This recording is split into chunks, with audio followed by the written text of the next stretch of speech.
अस्सलाम वालेकुम। कैसे मेरे प्यारे रीडर्स, उम्मीद करती हूँ आप सब होंगे बिल्कुल खैरियत के साथ। तो जी मैं आ चुकी हूँ नई किस्त लेकर। उम्मीद करूँगी कि ये किस्त भी आप लोगों को अच्छी लगे।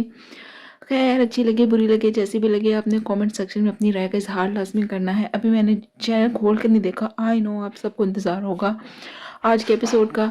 आम, पता नहीं मुझसे जिस दिन मैं छुट्टी करती हूँ उस दिन मुझसे एपिसोड लिखी नहीं जाती। छुट्टी इसलिए करती हूँ कि चलो आधी आज लिख लूँगी आधी कल, तो हर दूसरे दिन इस तरह आप तक एपिसोड आ जाए। बट मुझसे जिस दिन छुट्टी होती है उस दिन लिखा नहीं जाता। खैर अब हो सकता है आप में से जो वॉइस ओवर सुन रहे हो ये कहें कि चलो छुट्टी ना किया करें और डेली एपिसोड दिया करें। भैया अब आप लोगों के नसीब है कि, या मेरे ही नसीब है कि मुझसे लिखा बिल्कुल भी नहीं जाता। लाइक मैं ऐसे सोच भी नहीं सकती कि मैं एक दिन छुट्टी एक दिन रेस्ट किए बगैर आराम किए बगैर अम, लिख लूँ एपिसोड। नामुमकिन नामुमकिन। इसलिए जी अब 10 बज रहे हैं रात के और एपिसोड आपके पास होगी और फिर से no views no subscribers. I know, I don't know कि क्या मसला भाई मेरे चैनल के साथ। चलो खैर, ऐसा तो है नहीं कि जिसे कहते हैं ना दिल नहीं करता यहाँ ज़्यादा व्यूवर्स हों ज़्यादा। बट खैर चलें छोड़े इस बात को, इसमें जाना ही नहीं अपने खुद, मैंने जाना ही नहीं इस चीज़ में। खैर और मेरे ख्याल से अब जो है अपनी असली जो गुजारिशात हैं उसकी तरफ आते हैं कि प्लीज़ जिन्होंने अभी तक चैनल को सब्सक्राइब नहीं किया चैनल को सब्सक्राइब कर दें, वीडियो को लाइक कर दिया करें, कमेंट कर दिया करें। आप लोगों के कमेंट्स बहुत ज़्यादा मैटर करते हैं मेरे लिए, मुझे मोटिवेशन मिलती है और मैं जो हूँ वो एपिसोड ज़्यादा अच्छे से लिखने की कोशिश करती हूँ। आई नो खामियाँ हैं, ऑफ कोर्स मैं कोई बहुत अच्छी राइटर नहीं हूँ ना मैं, या तो बस इस वजह से जो है बस जैसा भी है आप लोगों का प्यार है कि आप लोगों को पसंद आ रहा है और मैं लिख रही हूँ, बस ये बात है। ना भी लिखूँ तो ना लिखने से मैं पागल हो सकती हूँ क्योंकि मेरे दिमाग को सुकून नहीं है। मैंने देखा है कि जब मैं ना लिखूँ ना एपिसोड तो मैं बेसुकून ही रहती हूँ। वैसे खैर चलो कोई बात नहीं, मेरा भी अच्छा टाइम गुजर रहा है, निकल रहा है, चल रहा है, सो खैर है। आप लोगों की भी शुक्रिया, आप लोग अभी तक जुड़े हुए हैं, भाग नहीं गए जिस स्पीड से मैं नावल देती हूँ। बट चलो कोई नहीं, खैर आप लोग ज़्यादा से ज़्यादा इस नावल को चैनल को वीडियो को अपने फ्रेंड्स के साथ शेयर कर दें जो लोग नावल्स पढ़ते हैं, ताकि ज़्यादा से ज़्यादा लोगों तक ये चैनल की रीच है। जो मेरे ख़यालात हैं, जो मेरी टाइमिंग है अपलोड करने की नावल, वो तो definitely I don't think so अब रात के 10 11 12 बजे तक कितनी रीच हो सकती है। लेकिन चलो जो डेली व्यूवर्स हैं वो तो पढ़ रहे हैं। अब मेरे ख्याल से बहुत ज़्यादा बोंगियाँ मैं मार चुकी हूँ, तो मेरे ख्याल से अब मुझे चुप कर देना चाहिए और अपनी एपिसोड की तरफ चलना चाहिए। हर्ष नबी मिसाल किस नंबर 44। क्या मसला है अब तुम्हारे साथ? वो इस लम्स पर चौंकी थी, जाने क्यों वो इतना ढीठ था। लैपटॉप हॉल की सेंट्रल टेबल पर धर आया था शायद, और अब उसकी नाजुक कमर के गिर्द खिसार खींचे हुए हनूज मोबाइल फ़ोन कान के साथ लगाए हुए बात कर रहा था। आयला की नागवारी पर उसे सख्त वार्न करती नज़रों से घूरा था, जबकि उसे कॉल पर देख कर आयला को ज़रा फर्क नहीं पड़ा था। इज्जत तो जैसे सिर्फ इन मर्दों की होती है ना, मैं सोच ही सकी थी। हाँ मगर साथ साथ खुद को इसे छुड़वाने का अमल भी जारी था। आमिर आफरीदी ने सख्त नज़रों से घूरते हुए उसे एक बाजू से काबू किया था, फिर जल्दी से बात समेटता कॉल बंद करके आके कहीं ये लड़की फिर से कुछ ओल फोल न बोल दे। ज़रा तमीज़ नहीं तुम्हें? मोबाइल फ़ोन किचन काउंटर पर पटकते उसने आयला का रुख सख्ती से अपनी जानिब मोड़ा था, जिसका एहतजाज हनूज जारी था। नहीं सुन लिया, अब छोड़ो मुझे। बिना उसके गुस्से और रोब में आए वो दो टोक अंदाज में बोली थी। उबलती खोलती चाय से उसकी तवज्जो ज़रा की ज़रा हटी थी। पता नहीं इस शख्स का गुस्सा उसे मजीद गुस्सा क्यों दिला जाता था। आमिर की जिद से उसे भी जिद हो जाती थी। हमेशा की तरह अब भी वैसा ही हुआ था। आमिर चंद लम्हे तो उसे खामोशी से घूरता रहा। भूरी खूबसूरत आंखों में नाराज़गी थी, गुस्सा था, या फिर जाने क्या, वो ढंग से हंस ना कर सका। छोटी सी नाक भी सुर्ख पड़ रही थी। सुनहरी छोटी सी नथ हमेशा की तरह आमिर के जज्बात को दहका रही थी। इत्तेफाक की बात थी वो भी स्याह ही लिबास में मलबूस थी। स्याह शाल कंधों के गिर्द लपेटे वो शोला जवाला ही बनी हुई थी। भूरे बाल के अचड़ में जकड़े हुए थे, कुछ लेटे उसके गुलाबी सुर्खियां छलकाते चेहरे के इर्द गिर्द बिखरी थी। वो बेपनाह हसीन थी और आमिर आफरीदी को तो उसके मजबूत इरादे भी एक ज़माने में बेहद अपील किया करते थे। वो समझता था औरत को इतना ही मजबूत होना भी चाहिए। हाँ, मगर तब वो ये नहीं जानता था कि इस लड़की की ये सिफ़्त खुद इसके खिलाफ इस्तेमाल होगी। आमिर को तो जैसे खुद कुछ समझ नहीं आ रहा था कि क्या इसकी सारी ज़िंदगी यूं ही वजाहतें देते गुजर जानी थी। क्या चाहती हो तुम? हाँ, मजीद कितना मुझे तुम्हारे साथ सर खपाना पड़ेगा आयला? अब की बार आमिर की गिरफ्त ना चाहते हुए भी उसके वजूद पर सख्त हुई थी। वो तंग आ चुका था इस रोज़ की चिक चिक से। वो जितना सब सही करने का ख्वाहिशमंद था, मुकाबिल उतना ही सर पर चढ़ रही थी। इसके समझाने के बावजूद भी वो जैसे कुछ समझना ही नहीं चाहती थी। हर तरह की वजाहत वो कर चुका था, हर तरह से हर मामले को क्लियर कर चुका था, मगर इस लड़की का दिमाग अपनी जगह पर आकर नहीं दे रहा था। दूसरी जानब आयला को लगा था कि ये शख्स आज उसके बाजू तोड़कर दम लेगा। तुम एक एहसान कर दो मुझ पर, मेरे मुंह ही मत लगा करो, बहुत मेहरबानी होगी। उफ, ये लड़की। आमिर ने जब्त से आंखें बंद करके खोलनी थी। You know what, you are right. जलता चूल्हा बंद करते वो आयला पर झुक आया था। सब्जी माइल आंखों में अजीब से तासुरात उभरे थे जिन्हें आयला समझ न सकी थी। आमिर के झुकने पर मैं ही एक नंबर का गधा हूँ जो तुम्हें समझा रहा था, वजाहतें दे रहा था, मगर अब और नहीं। आयला ने ना समझी से उसे देखा था। क्या क्या मतलब है तुम्हारी इस बात का? उसे वाकई ही समझ नहीं आई थी।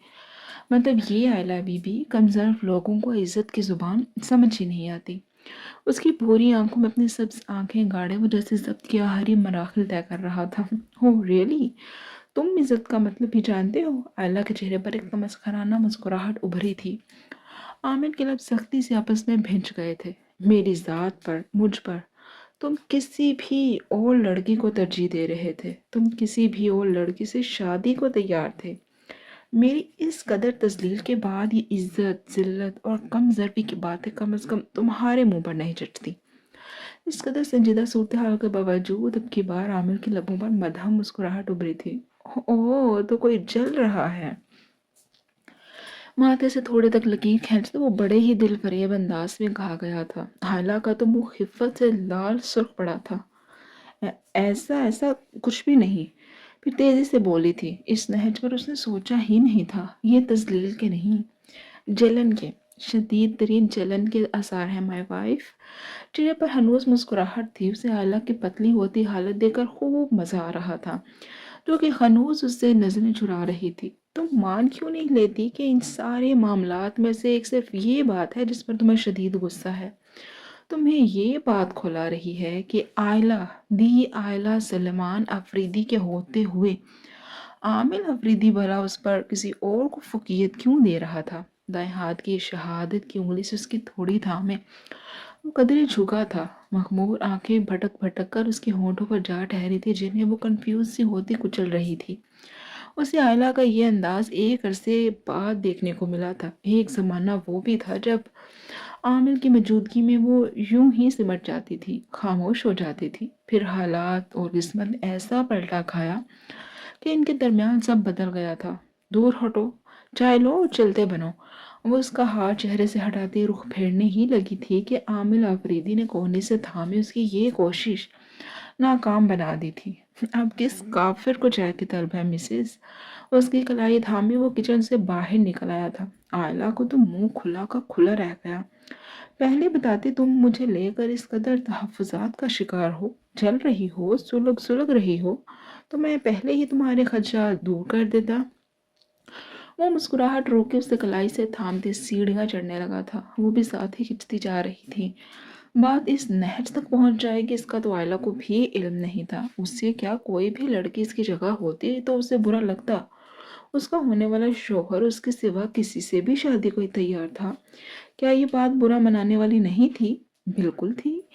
आमिर, छोड़ो छोड़ो मुझे। वो अपनी सोचों में उलझी अब खुद को अपने और आमिर के मुश्तरका रूम डोर पर खड़ा देखकर चौंकी थी। अपनी कलाई भी उसे छुड़वानी चाहिए थी। ना ना आयला बीबी, अब काफ़ी देर हो चुकी है। रूम में एंटर होते साथ ही उसने अपने पीछे रूम का दरवाज़ा बंद किया था और पीछे नीम अंधेरे में डूबी मुस्कुराती राहदारी इन दोनों की पुश्त को प्यार भरी नज़रों से देखती रही थी। पीछे नीम अंधेरे में डूबी मुस्कुराती राहदारी इन दोनों की पुश्त को प्यार भरी नजरों से देखती रही थी। आह! शदीद जलन के ज़ेरे असर चीख बेसाख्ता उसके मुंह से निकली थी। जाने ये माया जलन का बायस था या फिर चेहरे पर जा बजा जख्मों की बिना पर उसे अपना चेहरा आग महसूस होने लगा था। वो पिछले जाने कितने ही वक्त से यहाँ था, स्याह तरीन रूम, जिसमें सिर्फ एक ही लाइट थी जो कभी जलती कभी बुझ जाती, जिसकी नीली रोशनी इस कदर तेज थी कि जलते में भी वो कुछ देख नहीं पाया था। आंखें घड़ी दो घड़ी खोलना मुहाल हो गया था। इसे कुछ मालूम नहीं था कि वो यहाँ क्यों था। मालूम था तो सिर्फ इतना कि वो आलियाना के साथ यहाँ आया था। फिर उसे एक तरफ बुलाया गया कि अल्तमश अफरीदी के वकील ने उससे अकेले में कोई बात करनी है। तब वो आलियाना को ऑफिस में जाने का बोलकर यहाँ आ तो गया था, मगर चंद कदम लेने के बाद ही उसे एहसास हो गया था कि कुछ गलत है। मगर इससे पहले कि वो आलियाना की तरफ वापस जाता, किसी ने पुष्ट से उसे जकड़ दी। उसकी गर्दन की पुष्ट पर कान के बिल्कुल पीछे एक सुई नुमा शय धंस दी थी। हल्की सी चुभन महसूस हुई थी। फिर तो लम्हों का खेल था और वो होश से बेगाना हो गया था। जब इसे होश आई तो उसने खुद को इस कमरे में रस्सियों में जकड़ा हुआ पाया था। कमरे में अंधेरा हर सू था या फिर उसकी आंखों के सामने तेज रोशनी के बायस वो कुछ भी देखने से बिल्कुल ही कासिर था। इस सब में सिर्फ और सिर्फ इसका सर चकरा रहा था, कोई इसे मार रहा था। खसूसन इसके बाएं हाथ और बाजू पर शदीद तरीन तशद्दुद किया जा रहा था। चेहरे पर सिर्फ एक गहरा जख्म आया था, जिस पर अभी अभी ये गिरता हुआ बेरंग माया उसे शदीद जलन में मुब्तला कर गया था। कहा था ना दूर रहो उससे। इस गुर्राती आवाज पर आलम ने मुंदी मुंदी आंखें जबरदस्ती खोली थी। इस आवाज को वो पहचानता था अच्छे से, मगर इसका सोया जागा शऊर इस आवाज को कोई शक्ल नहीं दे पा रहा था। आह! उसकी चीख एक बार फिर से बुलंद हुई थी जब उसकी हथेली के पुष्ट पर जोरदार कट लगा था, जैसे किसी तेजदार आले से ये काम सारे अंजाम दिया गया था। हाथ अब भी बायां था। इसी हाथ से तुमने उसे छुआ था ना, राइट? उसके बाल माथे से जकड़ता वो अपने होश गंवा रहा था। नीली रोशनी कुछ मध्यम हुई तो उसकी मुंदी मुंदी आंखों से खुद को झुके घुर्राते हुए इस शख्स को देखा था। नीली आंखों में खून उतरा था। पुरकशिश खूबसूरत खदुखाल इंतहा की सख्ती लिए हुए थे। वो उसे पहचान गया था। अल्तमश अल्तमश आफरीदी था ये। आलम के जख्मी होंठ पर एक हल्की सी जहर हिंद मुस्कुराहट उभरी थी। ओह, तो ये तुम हो? आलम सारी बात समझ गया था। आलियाना के साथ जो कुछ ये शख्स कर चुका था, इसके बाद आलम सरफराज खान मर कर भी उसे आप ना कहता। सोने पर सुहागा जो कुछ हो गया था, इसके बाद आलम सरफराज खान के दिल में इस शख्स की जरा इज्जत नहीं बची थी। उसके यूं मुस्कुराने पर अल्तमश आफरीदी का सारा जब्त जवाब दिया गया और फिर उसने आओ देखा ना ताओ और एक जन्नाटेदार थप्पड़ उसे रसीद कर दिया था। मगर अब की बार आलम के मुंह से एक कराह भी ना निकली। अल्तमश, हाथ होला रखो यार, बच्चा है। अल्हान आगे बढ़ा और उसे बाजू से थामे पीछे करना चाहा था, जो बिल्कुल ही बिखरा हुआ था। दोनों बाजू कोहनियों तक चढ़ाए, कोट न दार्द, माथे पर बिखरे बाल, पसीने से शराबूर, वो कहीं से भी एक सुलझा हुआ इंसान नहीं लग रहा था। अल्हान हालिद ने आज तक उसे कभी इतने गुस्से में नहीं देखा था। तुम बीच में मत आओ, मुझे जरा आज इसे दो दो हाथ कर ही लेने दो। वो अल्हान से खुद को छुड़वाता आलम की जानिब बढ़ा था, जो कि हनूज तमस्कराना अंदाज में मुस्कुरा रहा था। तुमसे वो शदीद नफरत करती है अल्तमश आफरीदी। आलम ने अल्तमश को मजीद उकसाया था। वो जानता था कहीं ना कहीं ये ज़रूर होगा और इसका बंदोबस्त वो बहुत अच्छे से करके आया था, इसलिए अब वो बेफिक्र था। नजरें यहाँ वहाँ घुमाई, ना तो कोई खिड़की से नजर आई और ना घड़ी। ये कोई स्टोर रूम मालूम हो रहा था। जा बजा बिखरा पुराना सामान, टूटा हुआ फर्नीचर और गैर अहम सामान उसे नजर आया था। ऐसी ही एक लकड़ी की कुर्सी पर उसे बांधा गया था। अल्हान अल्तमिश के अलावा भी वहां असला थामे तमन्ना हट्टे कट्टे मर्द मौजूद थे, मगर किसी की मजाल थी जो अल्तमिश आफरीदी को रोक पाता। मार तो मुझे अल्तमश आफरीदी, क्योंकि अगर मैं बच गया ना तो अब की बार तुम्हें जिंदा नहीं छोड़ूंगा। अल्तमश आफरीदी और अल्हान दोनों ने चौंक कर उसे देखा था। क्या क्या बकवास की है तुमने अभी? हाँ? अल्तमश आफरीदी ने उसका खुला गिरेबान थामते खून शाम नजरों से उसे घूरते इस्तफसार किया था। عالم کے چہرے پر بلا کا سکون تھا۔ وہ یہ سوچ کر پرسکون ہوا تھا کہ اس سب کے پیچھے التمش آفریدی تھا۔ گڈ، ہونا بھی اسے ہی چاہیے تھا۔ عالم سرفراز خان یہی چاہتا تھا، وہ بھی یہی چاہتی تھی، مگر یہ موقع اتنی جلدی انہیں ملنے والا تھا۔ اس سے خیر وہ دونوں ہی انسان تھے۔ بکھرے ہوئے التمش آفریدی کے انداز نے عالم کے اندر تک سرشاری گھول دی تھی۔ وہ قہقہا لگا کر زور زور سے ہنسا تھا۔ التمش آفریدی اور الہان کے علاوہ باقی سب نے چونک کر اسے دیکھا تھا۔ اب کی بار میں بچا تو وہ رکا تھا۔ میں یہ میک شور کروں گا کہ تم پر کروایا جانے والا یہ تیسرا حملہ جان لیوا ثابت ہو۔ ساری گتھیاں کھلنے لگی تھیں، سارے پزلز اپنی جگہ پر آ کر گرنے لگے تھے۔ الہان اور التمش دونوں کی سوالیہ نظروں کا آپس میں تصادم ہوا تھا۔ جسے وہ پچھلے 1-1.5 ماہ سے ڈھونڈ رہے تھے وہ عالم سرفراز خان تھا۔ یہ کل کا بچہ جسے تو ابھی تک التمش آفریدی نے سخت ہاتھ بھی نہیں لگائے تھے، وہ التمش آفریدی کی جان کا دشمن بنا ہوا تھا۔ دونوں دفعہ زاویان آفریدی، آئلین اور اس کی فیملی کو بھگتنا پڑا تھا۔ یہ عالم سرفراز خان، مگر کیوں؟ آلیانہ کا معاملہ تو اب درمیان میں آیا تھا، پھر کیوں؟ التمش آفریدی سخت الجھن کا شکار تھا، مگر عالم کے چہرے پر پھیلی طمانت بھری مسکراہٹ اسے آگ لگا گئی تھی۔ اس کے بعد تو التمش آفریدی اس پر پل پڑا تھا۔ تیری ہمت کیسے ہوئی؟ لاتعداد مکے گھونسے عالم کو پڑ رہے تھے، مگر نہ تو وہ چیخ رہا تھا نہ خود کو بچا رہا تھا، جیسے وہ تو چاہتا ہی یہی تھا۔ مارو مجھے اور مارو التمش آفریدی۔ سب کچھ اس کے پلان کے مطابق ہو رہا تھا، آلیانہ کے پلان کے مطابق ہو رہا تھا، ان دونوں کے پلان کے مطابق ہو رہا تھا۔ آج اسے ہر صورت آلیانہ کو طلاق دینی ہی تھی، اور اگر ایسا نہ ہوتا تو بس صورت دیگر آلیانہ اور عالم دونوں جانتے تھے کہ یہی ہوگا جو اب ہو رہا تھا اور جو آگے ہونے والا ہے۔ وہ عالم کو کڈنیپ کرنے کی غلطی کرے گا، وہ آلیانہ کو ذہنی طور پر ٹارچر کرے گا، شاید جسمانی بھی کر چکا ہو، نہیں جانتا تھا، مگر التمش آفریدی کچھ تو ایسا کرے گا جو اس کے خلاف جائے، اور پھر ہوا بھی ایسا ہی تھا۔ بیسمنٹ سے نکل کر دائیں طرف موجود لفٹ میں سوار ہو کر اگر ہم اس بلڈنگ کی سب سے اوپری منزل پر بنے التمش آفریدی کے اس آفس کے ساتھ ملحقہ روم میں آئے تو وہاں کا منظر بالکل ہی بدل چکا تھا۔ فضا پرسکون تھی، اور ایسے میں اس روم میں بیٹھی آلیانہ وحید بنگش اچھے سے جانتی تھی کہ جیسا اس نے اور عالم نے سوچا تھا ویسا ہو گیا ہے۔ قسمت نے ان کا ساتھ بخوبی دیا ہے۔ وہ اس پرتعیش بیڈ روم کے وسط میں رکھے بے شکن بیڈ کے ساتھ موجود آرام دہ کرسی پر جھول رہی تھی۔ پورا روم نیم روشنی میں ڈوبا خاموش پڑا تھا۔ یہ خاموشی بالکل ویسی تھی جیسے کسی طوفان کے آنے سے پہلے کی ہوتی ہے، مگر آلیانہ کے چہرے پر اطمینان ہی اطمینان تھا۔ موٹی موٹی سیاہ آنکھوں میں خطرناک حد تک چمک تھی، باریک ہونٹوں پر آسودہ مسکراہٹ تھی۔ وہ ابھی تک اسی ڈریس میں ملبوس تھی، سیاہ ہائی نیک، سیاہ ہائی ویسٹ ٹراؤزر، ہاں مگر مرون مفلر اب غائب تھا۔ اونچی پونی میں بندھے بال بھی کھلے تھے، کچھ پیچھے تو باقی کے چہرے کے ارد گرد بکھرے ہوئے تھے۔ بالوں میں لگا وہ کاپر رنگ کا پھول کی شکل کا ہیئر کلپ اس وقت آلیانہ کے ہاتھ میں تھا۔ وہ سیاہ گلاب کی شکل کا ایک ہیئر کلپ تھا جس پر کاپر رنگ سے ڈیزائن بنایا گیا۔ بظاہر وہ عام سا کلپ تھا، مگر نہیں، وہ عام نہیں تھا۔ اس میں وہ سب تھا جس کی آلیانہ اور عالم کو چاہت تھی، جس میں التمش آفریدی کی بربادی تھی۔ اس کلپ میں ایک چھوٹا سا کیمرہ نصب تھا جس میں التمش آفریدی کے سارے اطراف موجود تھے، وہ جو زور زبردستی اس کے ساتھ آج اپنے ہی آفس میں کر چکا تھا۔ وہ سب تھا HD کوالٹی صاف شفاف ویڈیو کی صورت۔ التمش آفریدی کا ظلم، آلیانہ وحید بنگش کی مظلومیت اور عالم سرفراز خان کی محبت کی رہائی کا سامان تھا اس کلپ میں۔ اس میں آلیانہ وحید بنگش کی آزادی کا پروانہ تھا، اس میں التمش آفریدی کی بربادی کا ثبوت تھا۔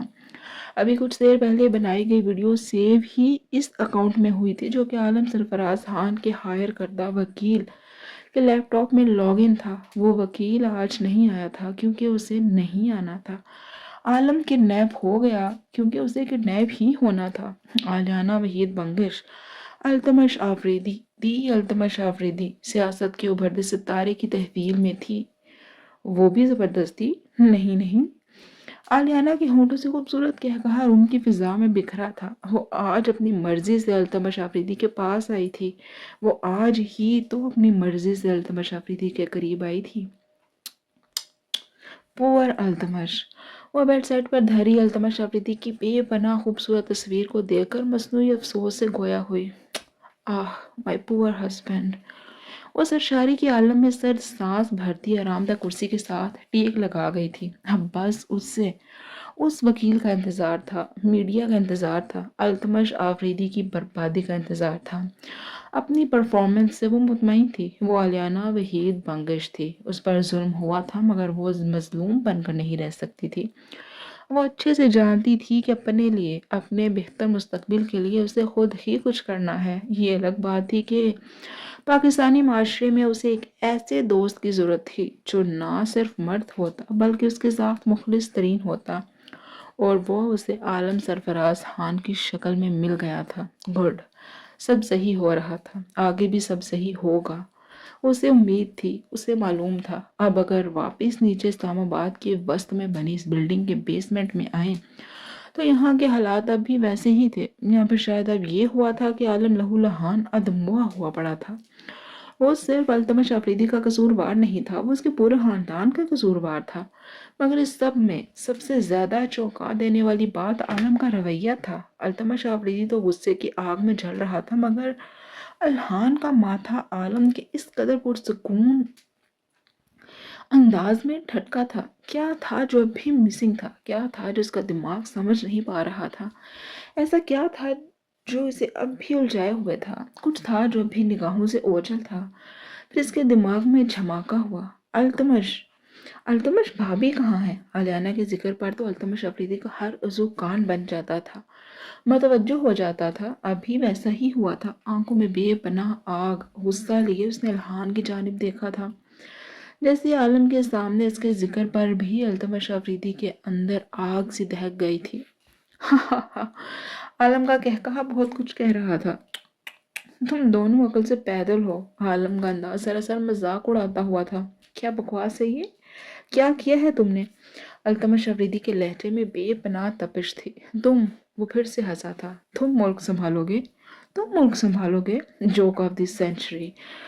बात के आखिर तक कालन के लहजे में नहवत आ चुकी थी। बिना डरे वो अल्तमश अफरीदी की आंखों में, अल्तमश में नीली आग छलकाती आंखों में आंखें गाड़ कर बोला था। तुम खुद को, अपनी साख को तो संभाल लो पहले। क्या किया है तूने? हाँ, क्या किया है तूने? भोंक, जल्दी भोंक। आल्हान की पैंट के साथ अड़सा पिस्तौल निकाले अल्तमश अफरीदी इसके सर पर तान चुका था। जल्दी भोंक, वरना कसम खुदा की सारी गोलियां तुम्हारे इस भेजे में उतार दूंगा। अल्तमश अफरीदी के लहजे में फनकार थी। वो सब संभालता आया था और आगे भी संभाल लेगा, वो पुरुम्मीद था। इस बिल्डिंग की मरकजी बैरूनी दीवार पर कैमरास नस्ब हैं। वो बोलने लगा, एक एक लफ्ज का मजा लेते, लुत्फ लेते हुए वो गोया हुआ था। हाँ, वहाँ कैमरास नस्ब थे, अल्तमश अफरीदी जानता था। इसकी स्क्रीन से ही तो उसने इस लड़के और अपनी बीवी के कुर्बत के लम्हात देखे थे। मगर सवाल ये था, आलम अगर जानता था सब, तो उसने वो सब क्यों किया? अल्तमश अफरीदी का दिमाग तेजी से चल रहा था। आलम जानता था, आलियाना भी सब जानती थी। उन्होंने जानबूझकर सब किया था। अपनी बीवी की तेजी पर अल्तमश अफरीदी का जोरदार कहकहा फिजा में गूंजा था। अल्हान अब तक उलझा खड़ा था। वो कभी खून में लथड़े आलम को तो कभी जोर जोर से हंसते अल्तमश आफरीदी को देख रहा था। अल्तमश, क्या हुआ? कुछ मुझे भी बताओगे? अल्हान के बुलाने पर वो इसकी जानिब मुतवज्जो हुआ था। वो रुका था, आंखों में आए पानियों को उंगली की पूरब से साफ किया। कुछ नहीं, तुम ये इसे फार्म हाउस पर शिफ्ट करो, मैं जरा अपनी बीवी के साथ दो दो हाथ करके आता हूँ। पिस्तौल अल्हान की जानिब उछालते वो बेफिक्री से गोया हुआ था। बीवी लफ्ज हासा चबा चबा कर कहा गया था। अब तक तो तुम्हारे सारे कारनामे इस मुल्क की हर स्क्रीन पर, हर सोर्स ऑफ इंफॉर्मेशन पर नशर हो चुके होंगे। इन दोनों को आलम फिर से टोक गया। सिर्फ अल्हान ही क्या, इसका दिमाग भी अब के बाद झुंझुना उठा था। इन दोनों ने चौंक कर एक दूसरे की जानिब देखा। इसी इस्नाम में अल्तमश आफरीदी का ही क्या, अल्हान खालिद का मोबाइल फ़ोन भी थरथराने लगा था। अल्तमश आफरीदी ने मोबाइल फ़ोन सामने किया तो इनके मोबाइल फ़ोन पर किसी अननोन नंबर से एक वीडियो मसूल हुई थी। अल्हान ने वीडियो पर क्लिक किया तो सुनसान पड़ी बेसमेंट में न्यूज़ कास्टर की बारीक सूर भोंकती आवाज़ गूंजने लगी थी। जी हाँ नाजरीन, हम आपको बताते चलें कि अभी अभी کسی نامعلوم ذرائع سے اس ملک کے جانے پہچانے چہرے کے خفیہ نکاح کی خبر موصول ہوئی ہے۔ وہ کچھ اور بھی کہہ رہی تھی، نکاح کے پیپرز تھے شاید۔ ساتھ التمش افریدی اور الیانا کا چہرہ ابھر رہا تھا، مٹ رہا تھا۔ وہ نیوز کاسٹر اور بھی بہت کچھ اور جانے کیا کیا کہہ رہی تھی، مگر التمش افریدی کو کچھ سنائی نہیں دے رہا تھا۔ یکلک تھی، پوری بیسمنٹ میں موت کا سا سناٹا تھا۔ پھر عالم سرفراز خان کا خوفناک کہا خاموش موت کے سے سناٹے میں گونجا تھا۔ التمش افریدی سب سے پہلے ہوش میں آیا تھا۔ اس نے آؤ دیکھا نہ تاؤ پسٹل الہان سے چھینا اور عالم کی جانب ایک ساتھ 3 فائر کھول دیے تھے۔ سناٹا پھر سے چھا گیا تھا، موت کا سا، شاید کچھ جلنے کی بو تھی۔